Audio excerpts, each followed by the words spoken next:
हाँ, तो चलिए शुरू करते हैं। हम डिस्कस कर रहे हैं आपकी ज्योग्राफी का छठा चैप्टर मैन्युफैक्चरिंग इंडस्ट्रीज।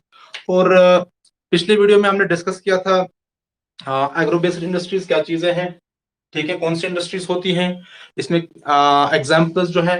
और उसके बाद जो है इसमें सबसे पहले हमने देखा था टेक्सटाइल इंडस्ट्री, ठीक है। और टेक्सटाइल इंडस्ट्री में कॉटन टेक्सटाइल इंडस्ट्री को हमने डिस्कस किया है। आज हम डिस्कस करने जा रहे हैं टेक्सटाइल इंडस्ट्री में जो दूसरी टाइप है, that is jute textile industry या सिंपली जूट इंडस्ट्री।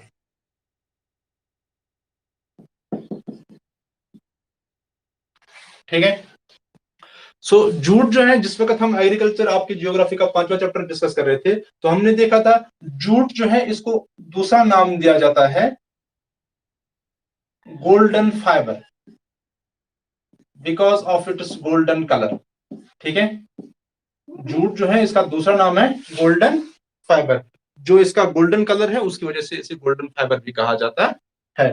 अब ये जो जूट है ये कहां कहां पे आप इस्तेमाल होता है, क्या आपने देखा है कहीं पे? चलिए आप मुझे बताइए, जूट का कोई चीज आपने घर में देखा है जो जूट का बना हो, जूट फाइबर का बना हो? यस, नम्रा आप बताइए मुझे, आपके घर में जूट की कोई बनी हुई चीज है? शाबाश। आपके घर में जूट की बनी हुई कोई चीज नहीं है क्या?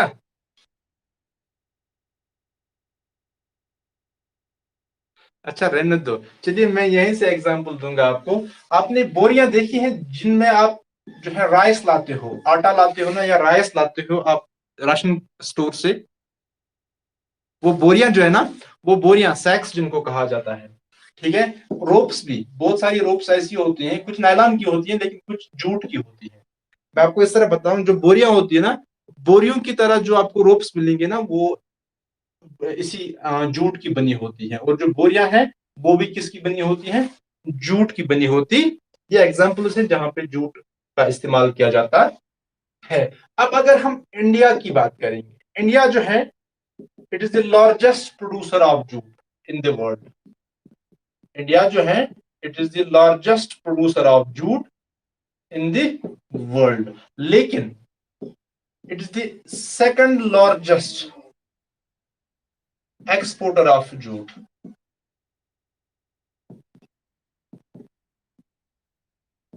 ठीक है, प्रोडक्शन ज्यादा होती है इंडिया में जूट की, लेकिन उसका मेजर पार्ट जो है वो क्या होता है, वो इंडिया में इस्तेमाल होता है। ठीक है, कुछ पार्ट इसका एक्सपोर्ट होता है टू अदर नेशंस, इसलिए हम कहते हैं ये फर्स्ट नंबर पे नहीं है एक्सपोर्ट में, ये सेकंड नंबर पे है। और फर्स्ट नंबर पे कौन है, कौन सा कंट्री है? That is Bangladesh. ठीक है, बांग्लादेश जो है ये बहुत सारा जूट जो है, यानी सबसे ज्यादा जूट जो है यही एक्सपोर्ट करता है वर्ल्ड में। ठीक, अब इंडिया में जो है सबसे पहली जूट मिल जो है, इट वाज सेट अप और इंस्टॉल्ड और एस्टैब्लिश्ड कहां पे? इन कोलकाता।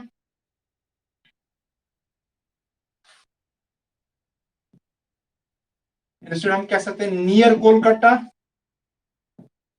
एट ऋषि। ठीक है, ऋषि नहीं, ऋषिरा। ऋषिरा जो है उस जगह का नाम है जहां पे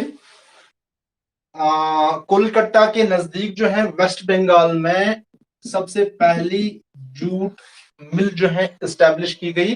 किन के द्वारा? ब्रिटिश के द्वारा। ठीक है, कल हमने डिस्कस किया था कॉटन। ठीक है, तो नम्रा बतूल जरा अनम्यूट कीजिए और मुझे बताइए कॉटन की सबसे पहली मिल जो है कब एस्टैब्लिश की गई? कॉटन टेक्सटाइल मिल जो है सबसे 1854 में। यस एग्जैक्टली, कहां पे? मुंबई में। मुंबई में, हाँ। तो ये जूट मिल जो है सबसे पहले एस्टेब्लिश की गई कोलकाता के नजदीक रिशरा में, वेस्ट बंगाल में। ये जगह है कब? इन 1855, यानी एक साल के बाद, इन 1855। Is this clear? अब चलिए, कोलकाता में ये एस्टेब्लिश हुई 1855 में, लेकिन इसके बाद क्या होता है, बांग्लादेश जो है जब पार्टीशन होता है, ठीक है,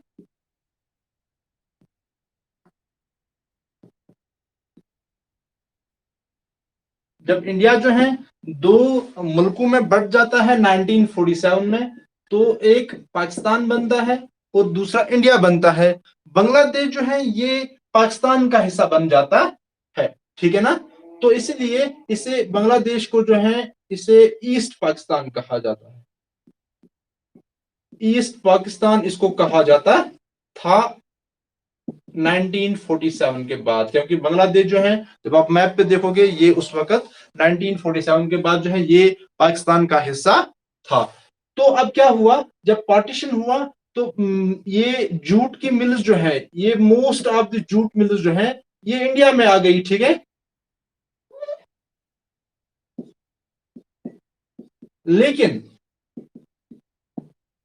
नियर अबाउट 3/4 यानी 3/4 of the jute producing areas जो हैं, ठीक है, दे वेंट टू पाकिस्तान, क्योंकि वो एरियाज जो हैं वो बांग्लादेश में है। तो बांग्लादेश अब ईस्ट पाकिस्तान बना, ये पाकिस्तान का हिस्सा है, मतलब हिस्सा था। तो अब क्या हुआ, जूट मिल्स इंडिया में रही, वेस्ट बंगाल में, ठीक है। लेकिन पार्टीशन के बाद क्या हुआ, जूट प्रोड्यूसिंग एरियाज जो है नियर अबाउट 3/4 यानी 3/4 of the jute producing areas जो है वो कहां चले गए, वो बांग्लादेश चले गए, जिसे क्या कहा जाता था, ईस्ट पाकिस्तान कहा जाता था। तो बांग्लादेश जो है इसके बाद 1971 में बांग्लादेश जो है ये पाकिस्तान से अलग हो जाता है, जिसे हम कहते हैं पाकिस्तान से आजाद हो जाता। सो इसलिए 1971 को इंडिपेंडेंस ईयर कहा जाता है। मोस्ट अप्रोक्सीमेटली इट इज 26 मार्च, हाँ 26 मार्च 1971 को कहा जाता है, इट इज द 26 मार्च को कहा जाता है, it is the independence day of Bangladesh, ठीक। 1971 में बांग्लादेश ने पाकिस्तान से इस दिन आजादी हासिल की। नाउ अब ये जो हमने अभी देखा कि वेस्ट बंगाल जो है, वेस्ट बंगाल में most of the jute mills है इंडिया की, most of the jute mills जो है ये इंडिया की कहां पे है, इन वेस्ट बंगाल। इसके पीछे क्या वजूहात है, इसके पीछे क्या वजूहत है कि ज्यादातर जूट मिल जो है ये हमें वेस्ट बंगाल में मिलती है। सबसे पहली वजह जो है वो ये है कि जो जूट प्रोड्यूसिंग रीजन्स है वो मोस्टली इसी एरिया के इर्द गिर्द है। तो हम लिख सकते हैं इनकी जो प्रॉक्सिमिटी है यानी इनका नजदीक होना, जूट प्रोड्यूसिंग एरियाज जो हैं इनका वेस्ट बंगाल के इर्द गिर्द होना जो है ये एक वजह है कि ज्यादा से ज्यादा जूट मिल्स जो है वो वेस्ट बंगाल में एस्टेब्लिश की गई। हमने एग्रीकल्चर वाले चैप्टर में पढ़ा है कि जूट जो है इसकी प्रोडक्शन कहाँ कहाँ पे होती है इंडिया में। जरा आप मुझे बता सकते हो कि कहाँ कहाँ पे होती है इसकी प्रोडक्शन? चलिए मैं सुनना चाहूंगा। हाँ एक बच्ची है यहाँ पे, सकीना, जरा सकीना आप मुझे बताइए कुछ याद है कहाँ पे होती है? सकीना जान है एक स्टूडेंट। चलिए आपसे सुनना चाहूंगा मैं कि कहाँ पे प्रोडक्शन होती है जूट की, बता सकती हो? एक और है यहाँ पे महरून निसा, आप बताइए। उमर आपसे नहीं सुना मैंने, महरून निसा जरा आप बताइए।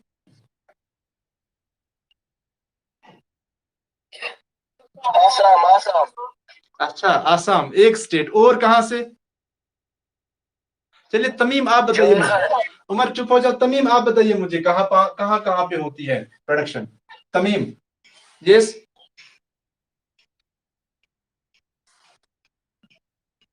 आसाम है एक स्टेट जो कि उमर ने बताया। तमीम आप मुझे बताइए कुछ याद है? आसाम के नजदीक एक स्टेट पड़ता है जिसका नाम है मेघालय, वहां पे जूट की प्रोडक्शन होती है, ठीक है। इसी तरह से वेस्ट बंगाल में तो होती ही है, इसी तरह से उड़ीसा में होती है, हाँ बिहार में होती है। ये जो इसके एडजॉइनिंग स्टेट्स है ना, हाँ इनके इन एडजॉइनिंग स्टेट्स में जो है जूट की प्रोडक्शन होती है। अब ये वेस्ट बंगाल के इर्द गिर्द है, इसलिए ज्यादातर जो जूट मिल्स हैं वो वेस्ट बंगाल में एस्टेब्लिश की गई, पहला वजह। दूसरी वजह ये है कि जो यहाँ पे वेस्ट बंगाल के इर्द गिर्द कुछ कुछ नहीं बल्कि एक इम्पोर्टेंट रिवर यहां से फ्लो करता है, वो जो है प्रोवाइड करता है inexpensive water transport for jute. ठीक है, जूट या जूट के प्रोडक्ट्स को दूसरी जगह ले जाने के लिए जो वेस्ट बंगाल के नजदीक एक रिवर फ्लो करता है जिसका नाम है हुगली रिवर। इस तरह भी आप लिख सकते हो, HOOGHLY भी LI भी लिख सकते हो। एनीवे, तो ये हुगली रिवर जो है ना, it is a distributary of, last year discuss किया है किस रिवर की ये डिस्ट्रीब्यूटरी है। शाबाश, कुछ याद है?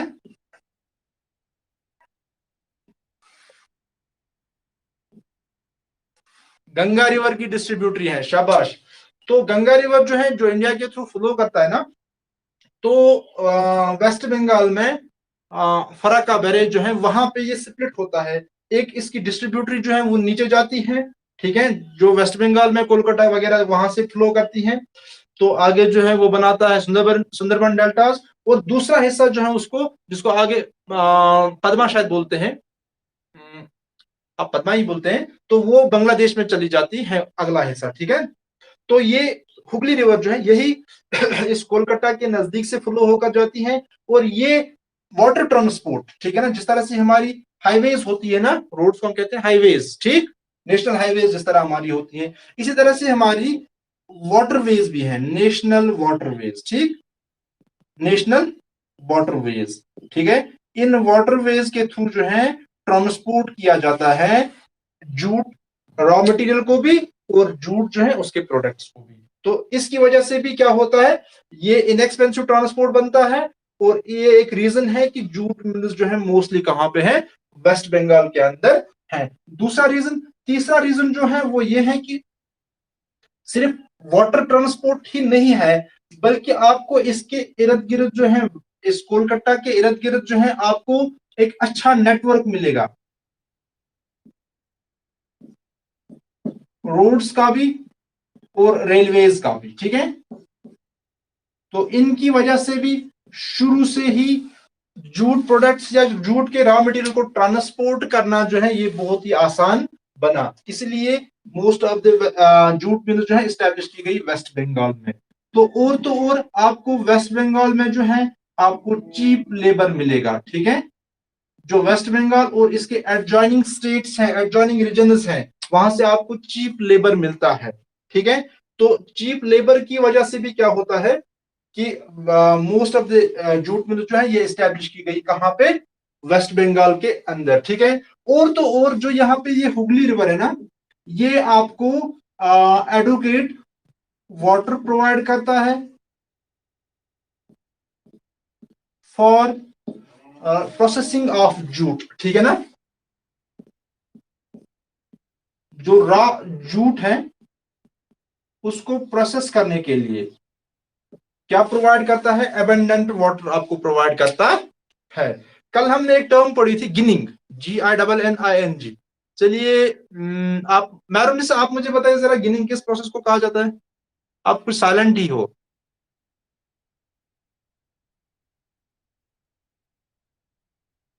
अबे रफ टर्न नहीं करना है, जल्दी से बताइए, इतना टाइम। चलिए दानिश आप बताइए जरा, पीर दानिश अनम्यूट कीजिए और मुझे बताइए गिनिंग किस प्रोसेस को कहा जाता है, कल हमने डिस्कस किया था।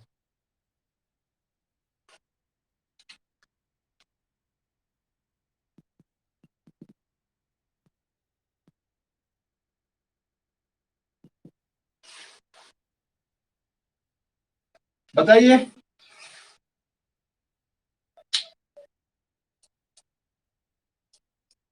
जो चीज पढ़ी जाती है यहाँ पे ना, डिस्कस की जाती है, उसको याद रखा करो। गिनिंग मैंने कहा था कि जिस वक्त रॉ कॉटन जो है ना, जब उसको फील्ड से लाया जाता है ना, तो उसके बाद जो है उसमें कॉटन के सीड्स भी होते हैं। ठीक है ना, मतलब कॉटन जो है फ्रूट से, कॉटन प्लांट के फ्रूट से हासिल किया जाता है। उस फ्रूट के अंदर, उस बॉल के अंदर जो है कॉटन होगा, और उसमें सीड्स भी होते हैं।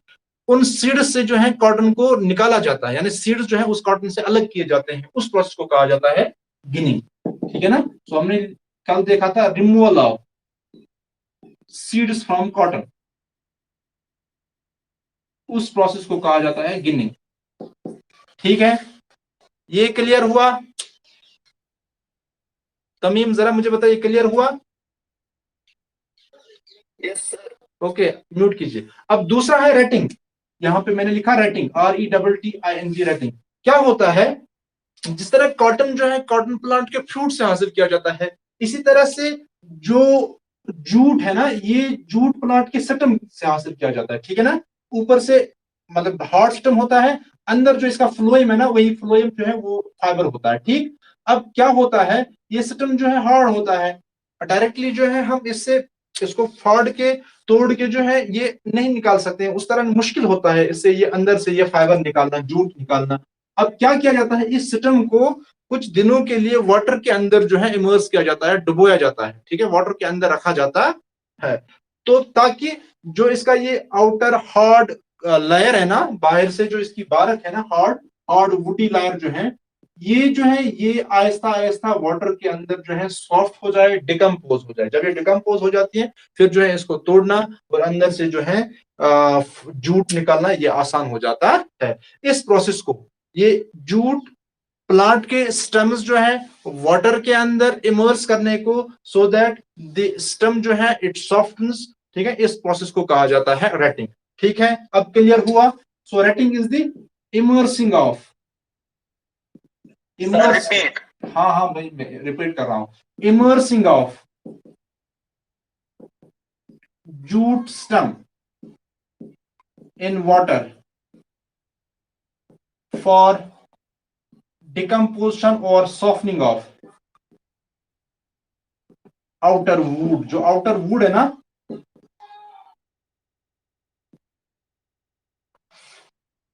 जो जूट का सिस्टम होता है ना, जूट प्लांट का सिस्टम, उसको पानी के अंदर रखा जाता है 4-5 दिनों के लिए, ताकि जो उसका आउटर वुडी लेयर है ना वो नरम हो जाए। फिर उसको तोड़ के जो है अंदर से ये जूट जो अंदर होता है ना स्टम के अंदर, उसको निकाला जाता है। ये पानी के अंदर जूट स्टम्स रखने को कहा जाता है रेटिंग, ठीक है। सो वही हमने लिखा, immersing of jute stems in water for decomposition of outer wood in order to obtain jute easily, this process is known as retting. Now clear, ये क्लियर हुआ? Yes sir. हाँ, ओके, म्यूट कीजिए। So हमने देखा कि most of the jute mill जो है ये वेस्ट बंगाल में क्यों है, क्योंकि वहां पे रीजन जो है जूट प्रोड्यूसिंग रीजन वो वहां से नजदीक पड़ते हैं। Inexpensive water transport Hooghly river provide करता है, good network of roads and railways भी है, चीप लेबर भी है वहां पे वेस्ट बंगाल में एडजॉइनिंग रीजन से जो आते हैं, और तो और वहां पे एडुकेट वाटर है फॉर जूट प्रोसेसिंग जैसे रेटिंग की जाती है, तो ये एक रीजन है। So this was about jute industry of India. कैसे हासिल किया जाता है, कौन से पार्ट ऑफ द प्लांट से हासिल किया जाता है, और कहां कहां पे मिल्स एस्टैब्लिश की गई। नाउ अब जो इंडिया की जो ये जूट इंडस्ट्री है, इसके सामने क्या क्या चैलेंजेस है।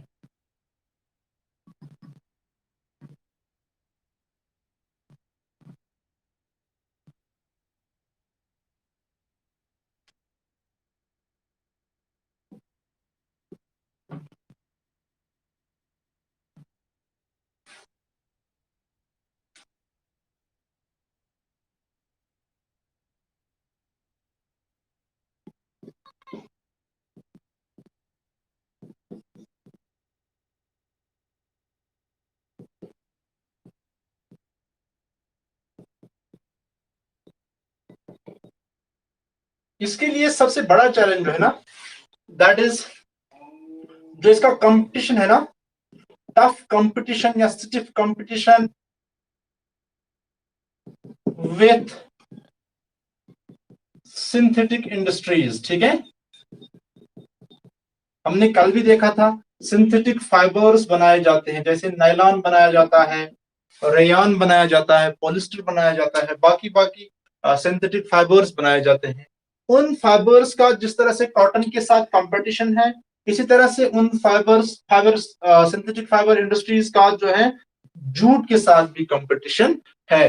तो इसकी वजह से क्या होता है, जूट जो है इसका मार्केट जो है किसी न किसी तरह मुतासिर होता है, कम होता है, पहली बात। दूसरी बात, जो इसका कंपटीशन इंडस्ट्रीज के साथ है in with in the nation, इसी तरह से इसका कंपटीशन है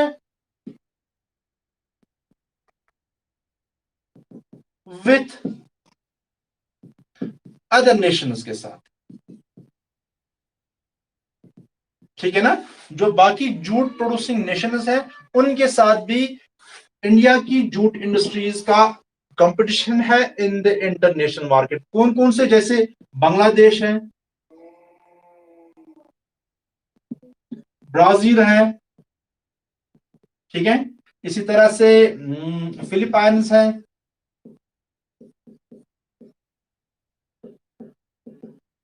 इसी तरह से इजिप्ट है, मिस्र जिसको कहा जाता है, ठीक है, और थाईलैंड है, और बाकी नेशंस जो है, ठीक है।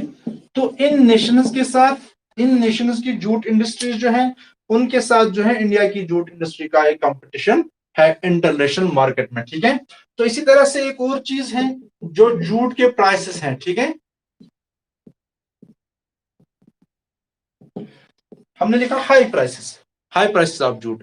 देखिए जूट के प्राइसेस उतने हाई नहीं है, लेकिन जो इसकी क्वालिटी है वो इसको हाई बनाते हैं। देखिए जब आप एक नायलॉन की रोप लाते हो ना, और उसको कंपेयर करते हो with the rope of jute, ठीक है ना, तो नायलॉन की रोप जो है वो ज्यादा ड्यूरेबल रहती है, ठीक है ना, वो जल्दी से नहीं कटती है। तो अगर हम क्वालिटी की बात करेंगे, क्वालिटी में आपको जो बाकी सिंथेटिक फाइबर्स हैं वो ज्यादा अच्छे मिलते हैं, ठीक है। ऑल्दो अगर उनका थोड़ा प्राइस जो है जूट से ज्यादा भी होगा, तब भी उनकी क्वालिटी अच्छी है। तो इसलिए क्वालिटी का अगर हम कंपेयर करेंगे तो उस तरह से हम देख सकते हैं कि सिंथेटिक फाइबर जो उनका प्राइस उतना ज्यादा नहीं है, बल्कि जूट का प्राइस जो है वो ज्यादा है, ठीक है। लेकिन फिर भी जो है क्या किया जाता है, इस क्वालिटी की वजह से हम कह सकते हैं कि प्राइस जो है इनका ज्यादा है, किनका, जूट फाइबर्स का या जूट प्रोडक्ट्स का, जो जूट इंडस्ट्री के द्वारा बनाए जाते हैं, इनका प्राइस जो है वो ज्यादा है। इसलिए ये जूट इंडस्ट्री के सामने एक चैलेंज है, ठीक है ना, जिनकी वजह से इनका मार्केट जो है उस पर असर पड़ता है। अब इस चीज को, जो इसके सामने चैलेंजेस हैं इंडिया की जूट इंडस्ट्री के सामने, इस चीज को ओवरकम करने के लिए गवर्नमेंट ऑफ इंडिया ने क्या किया, ठीक है। गवर्नमेंट ऑफ इंडिया ने एक क्या किया, एक हम कह सकते हैं नेशनल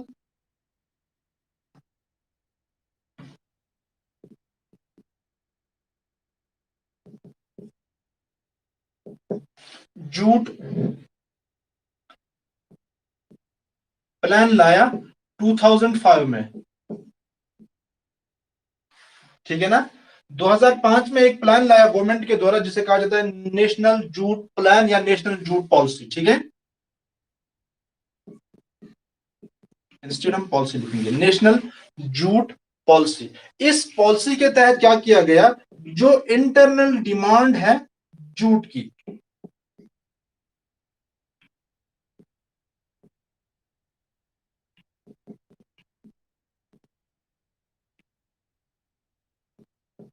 ठीक है, नेशनल जूट पॉलिसी 2005 जो है, इस पॉलिसी के तहत गवर्नमेंट ऑफ इंडिया ने internal demand, internal means with in the nation, ठीक है, with in the boundaries of the country, जो डिमांड है जूट की उसको इंक्रीज किया, ठीक है। अब सवाल ये पैदा होता है कि किस तरह से उन्होंने इंक्रीज जो है, सॉरी, जूट की जो डिमांड है उसको किस तरह से इन्होंने इंक्रीज किया। देखिए क्या होता है, गवर्नमेंट जो है इसने मैंडेटरी बनाया, ठीक है। So government made it mandatory for all the factories and industries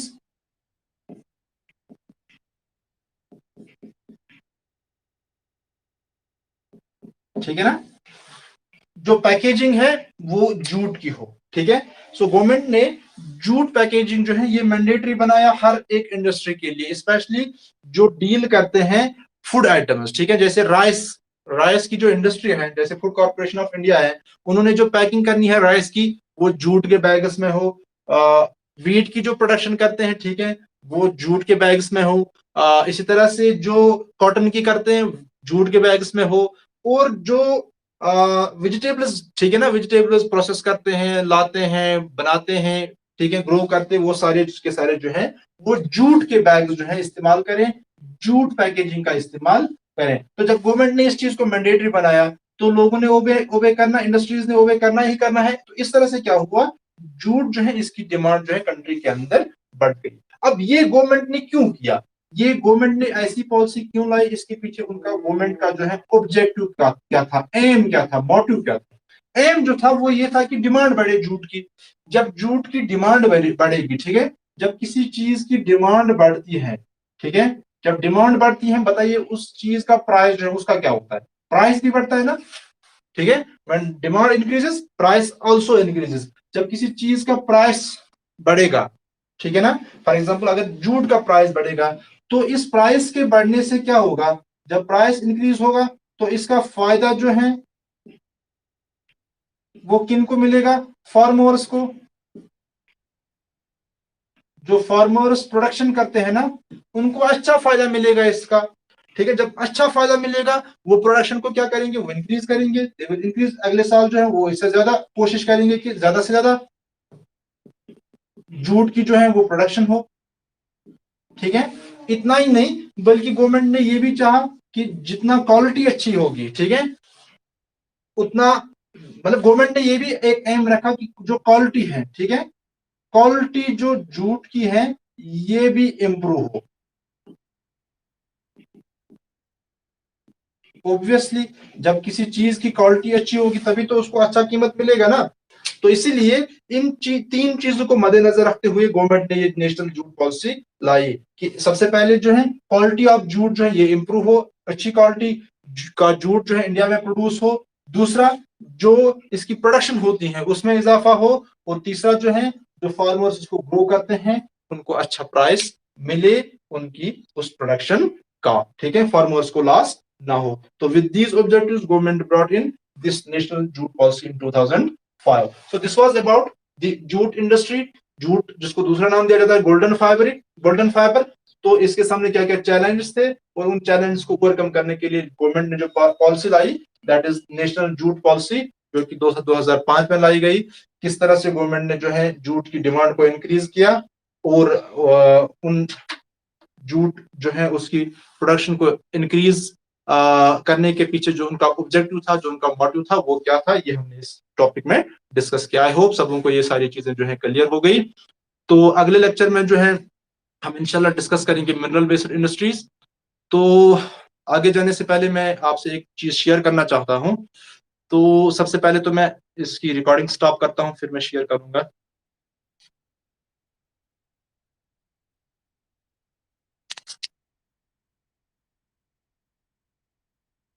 yes.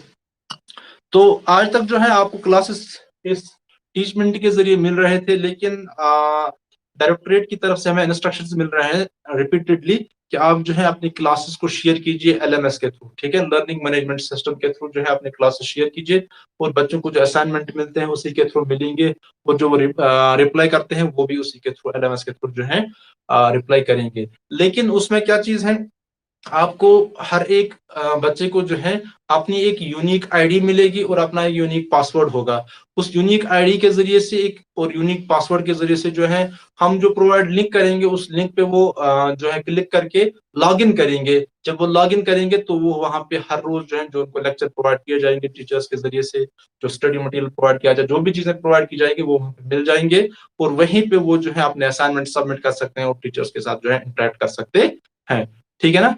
तो उस चीज से रिलेटेड अगर आपको कोई क्वेरी होगी आप मुझे मेरे पर्सनल नंबर व्हाट्सएप नंबर पे जो है मैसेज कर सकते हैं। तो मैं इस चीज को जो है बाकी टीचर्स के साथ जो है कम्युनिकेट करके उनके साथ जो है उस चीज पे डिस्कस करके जो है आपके साथ शेयर करूंगा। जो फिर आपकी क्वेरी होगी, चाहे वो उस एलएमएस के रिलेटेड हो या जो आपका आईडी और उससे पासवर्ड रहेगा, वो भी आपको हमसे ही आई मीन मुझसे ही जो है वो आपको लेना होगा। तो वो जो है किस तरह हम आपको प्रोवाइड करेंगे उस चीज को जो है हम आगे जो है व्हाट्सएप में या इस टीचमेंट के जरिए से मैं आपसे शेयर करूंगा। और अगर आज के लेक्चर के रिलेटेड आपको कोई क्वेश्चन है तो आप मुझे पूछ सकते हैं, या कोई और क्वेश्चन आपके मन में है तो आप मुझे पूछ सकते हैं। राफिया, कोई क्वेश्चन है? No, sir. Tamim, any problem? बस सर। अच्छा, तो क्या क्लास में स्टार्ट करा तमीम?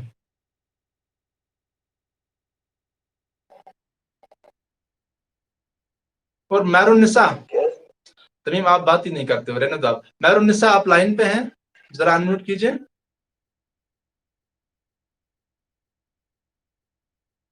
मैरून निसा अनम्यूट कीजिए जरा अपने आप को।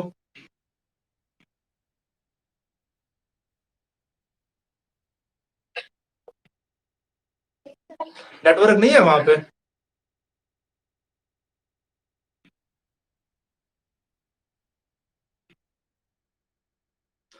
अच्छा, आप रेस्पॉन्ड क्यों नहीं करते जब मैं कुछ पूछता हूँ? अच्छा, गला खराब है। चलो कोई नहीं, दवाई ले लो, ठीक हो जाएगा। अच्छा, आप इनकी वकालत करती हो नम्रा? हाँ? चलिए, अच्छा कोई नहीं, चलिए आपका। हाँ हाँ, बोलिए राफिया। सर, जब टाइम था जैद हर्षा का, उस टाइम कौन सी इंडस्ट्री ग्रेट डेवलपमेंट? नहीं, रिपीट प्लीज। सर, जब जैद हर्षा का टाइम था, उस टाइम कौन सी industry great development? Zainul Abidin जब ये कश्मीर में जिस वक्त वो रूलर थे, तो उस वक्त कौन सी इंडस्ट्री, कौन सी इंडस्ट्री ग्रेट डेवलपमेंट थी? कौन सी इंडस्ट्री फरोग पे थी उस वक्त?